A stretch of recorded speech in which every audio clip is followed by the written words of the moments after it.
Emi Cataño en Rosario. Emi, ¿cómo estás? Retomamos contacto entonces. Adelanta, te confundí con Manu, hice el cambiazo de ciudad.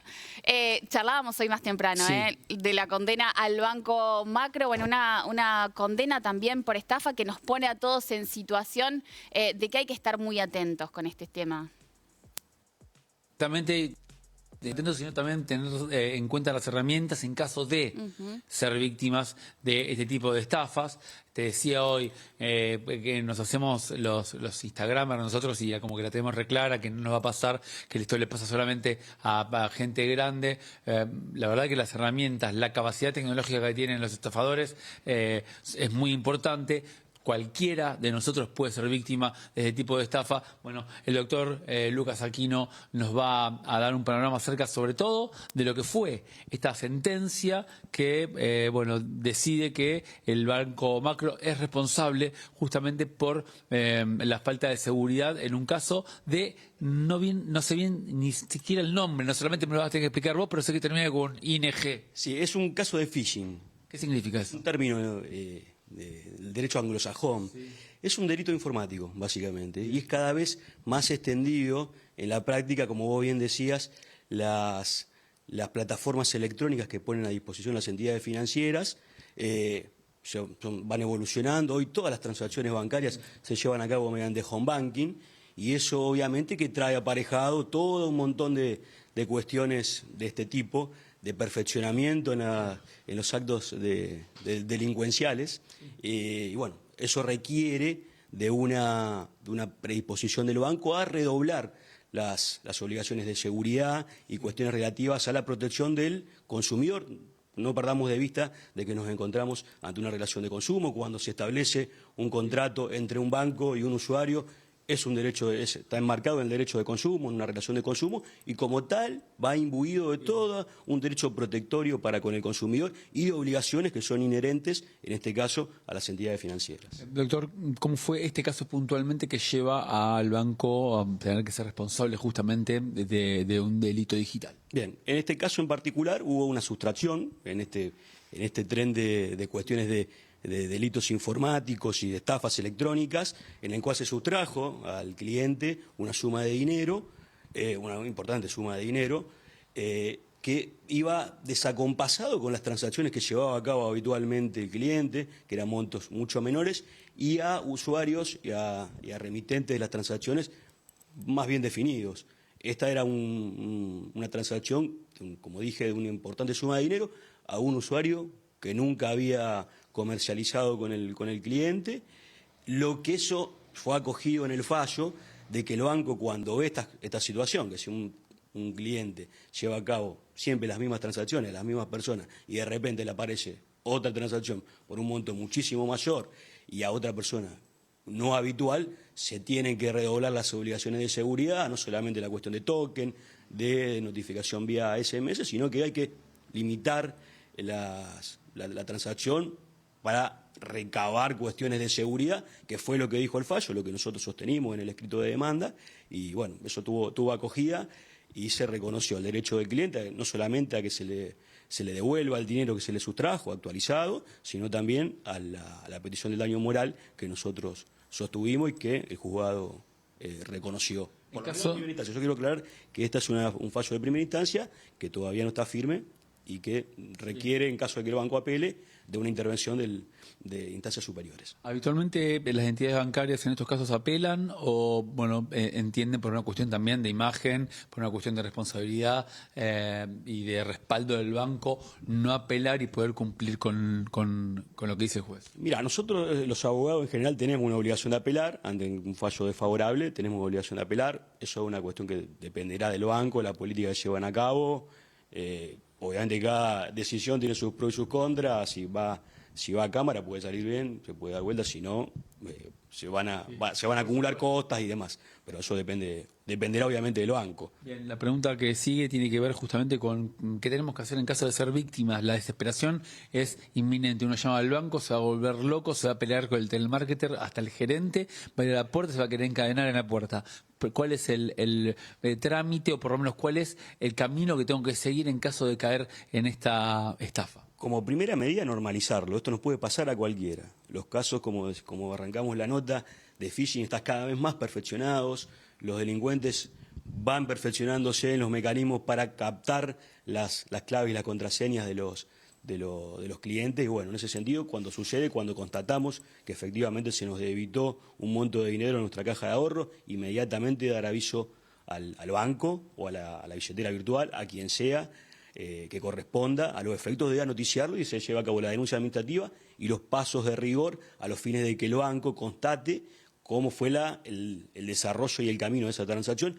Nosotros lo que aconsejamos también es que se haga denuncia policial, que fue lo que se hizo en este caso y que fue tenido en cuenta por el juzgado, para que se lleven a cabo las actuaciones pertinentes en la justicia penal. Tengamos en consideración de que esto es un delito. Entonces, eso como primera medida. Después, obviamente, consultar a su abogado de confianza para llevar a cabo las reclamaciones. También no está de más llevar a cabo una reclamación en las oficinas de Derecho del Consumidor y demás, como para que se sienten las partes y vean de resolverlo.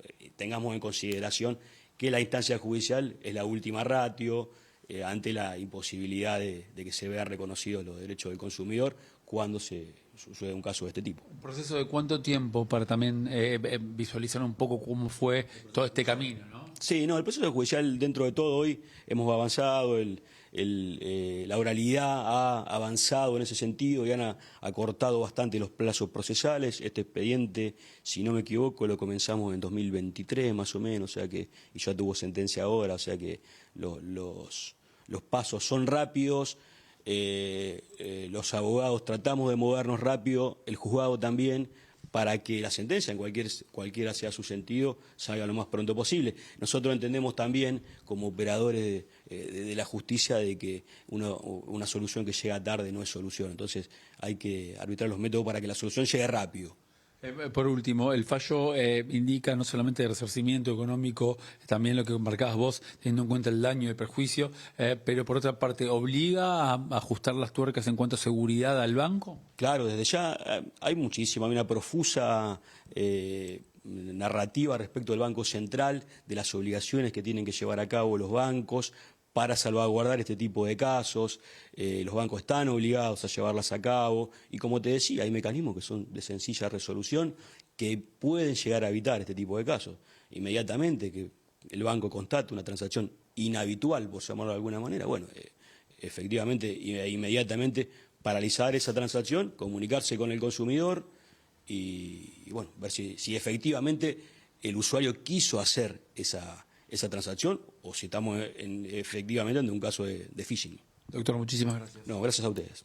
Bien, muy importante todo lo que pudimos compartir y lo que hay que tener en cuenta, sobre todo en el momento inmediatamente posterior al haberse dado cuenta. Uno abre el resumen, encuentra un número brutal que no tiene nada que ver con las actividades que tuviste. Bueno, a partir de ese momento, calma, denuncia al banco, denuncia a la fiscalía, a la policía, al centro territorial de denuncia, posteriormente consultar a tu abogado para poder, sostener la calma y llegar por los caminos más lógicos, sobre todo porque es un momento de muchísima desesperación, teniendo en cuenta que sabemos que el camino a partir de ese momento será largo, pero también entendiendo que cualquiera de nosotros puede ser víctima de este tipo de estafas.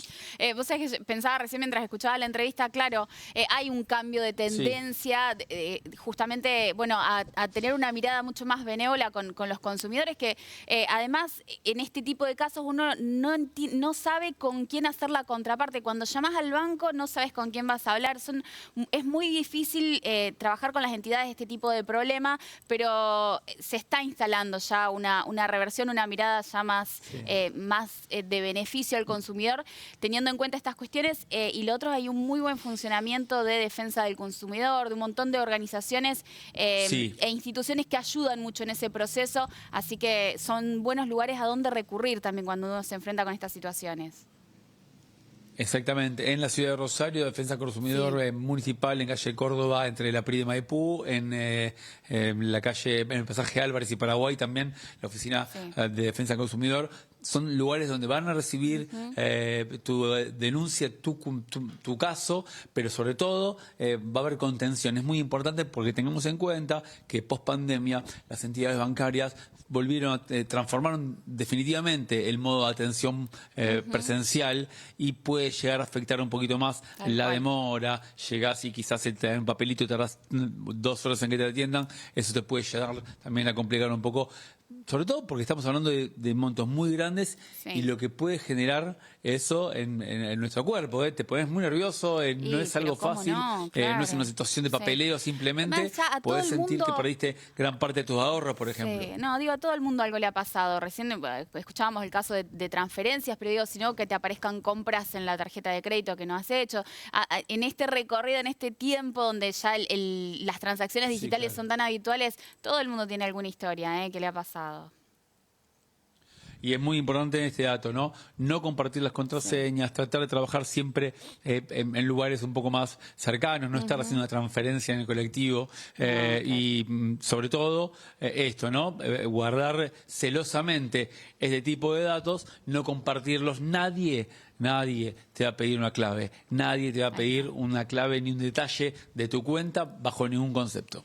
Gracias, Emi, a los dos. Chau, chicos.